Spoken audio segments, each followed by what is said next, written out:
Welcome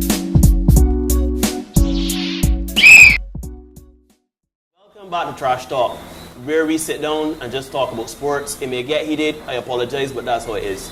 You wait your bro there?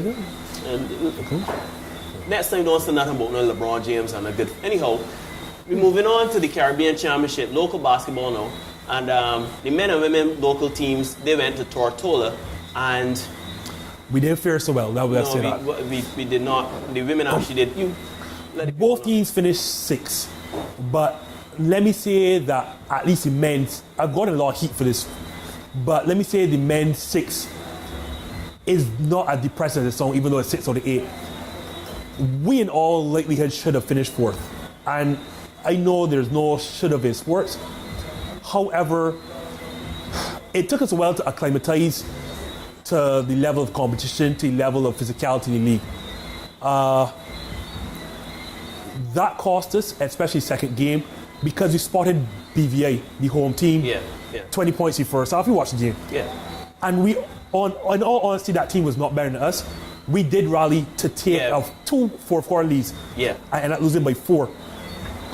That team was prepared way better than us, been together way longer than us, and we still had a chance to win, being down 20 at half time. Had we held on, or we didn't have to expend so much energy coming back, then in all likelihood we win BVI, we go to the semi-finals, and we've not been to the semi-finals of any regional championship since 2004, or 2002, 2004. We've not been there. So all praises must be given to Nigel Lloyd for taking the team in a month and a half and getting them ready. There were some depressing things to me though. It shows that competition, our big men are not accustomed, Neil, to the physicality of playing down inside. Like, the whistles we get home, 3/4 of those are not blown overseas. You're not getting them overseas. You're literally hugged inside the paint. Yeah. So players I thought John and Craig Jones, that play both collegiately Division 1 overseas, would have been, accustomed to that sort of physicality, but they weren't. The only big man who really from the get-go showed that, that they could handle it was Marsh, Akeem Marsh. Yeah, he played well. And I think it's because his skills translate to the next level. He is perimeter based, so he can operate at the free throw line extended. He shoots very well for a big man. He can put the ball on the floor. And he's 6'9" with long, his arms aren't very long, but the range of his jump shot helps him for playing out there. But tell me, what we really want to know about is the guard play. Now, we had Jeremy Gill, and we had Andre Lockhart, and there was kind of would they coexist together? We didn't have to do that because Nigel surprisingly broke up the two, had Jeremy start at point, which is not really his natural position. He's a scorer. And had Lockhart, the more traditional passer playmaker, kind of off the bench at that position.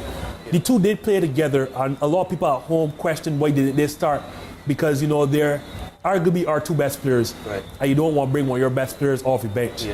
And especially Jeremy Gill, as I said, who's a natural scorer, having to play out of position at 1 while your natural playmakers are kind of off the bench. I too question it, Neil. It did help us in a way because while there are above average shooters, both Lockhart and Bull, Jeremy Gill, they are not the deep threats that Ramon Simmons and Keith Burkett are. So to start both of them would mean that both those 2 shooters are kind of off the bench. We took more than a third of our shots from behind the arc. So you don't want just above average shooters taking those sort of shots. Still though, I think that there is still room for the Bull Lockhart dynamic starting at 1 and 2, but obviously Nigel knew what he wanted, which is floor spacing. He got that a lot from Keith Burkett and Ramon Simmons, and to a lesser extent Marsh. Not so much Mark Bridgman, but what Mark Bridgman, I want to say Mark Bridgman is the most talented basketball in Barbados right now, bar none. When he eventually would come in age and be our best player. So he had to start him and get him acclimatized to that, that level of basketball. So it didn't really leave much room for the Gill Lockhart dynamic, which we could have done more of because they are our best players and our most seasoned players at that level. Well, it wasn't only the men, the women went down there as well, and I wish they didn't. I know there was I didn't follow it as closely as you did, but I know that there was one game where they got beat by what, 50?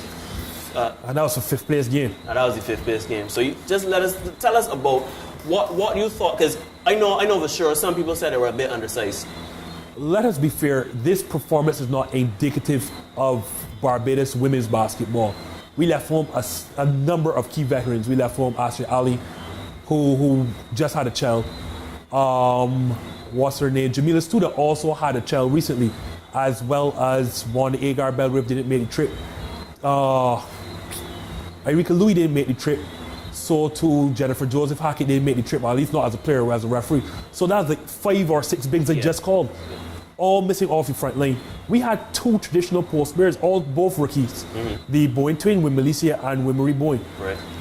When Milicia went down in the second game with ACL injury, I think it's being proposed, we had 8 or 9 rookies on that team. 8 or 9 rookies and all guards. The biggest player on that team were the Boyne twin, and one went down, so you only have one player of 6 feet. You left Tony Avely and Dale Marie Cumberbatch, a Canadian-based player, to do too much. And it showed because Tony Avely's shooting percentage was, say, hovering around like early 30s. And this is our best player in Barbados, bar none.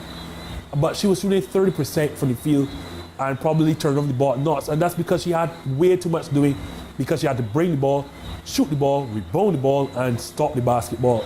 It's a bit too much, even for somebody who played Division I collegiate level some years back. Okay, well, what I'm going to ask you, because I think we kind of running short in this segment, but what do you think Barbados basketball, both men and women's, I guess you could start with the women's as you just finished with them, what do they need to do to remain, because I remember we were a big powerhouse early in the 2000s, what do we need to do to get back to that level of being competitive? First, we have to consider or convince all of our veterans that it's not time to retire just yet. Right.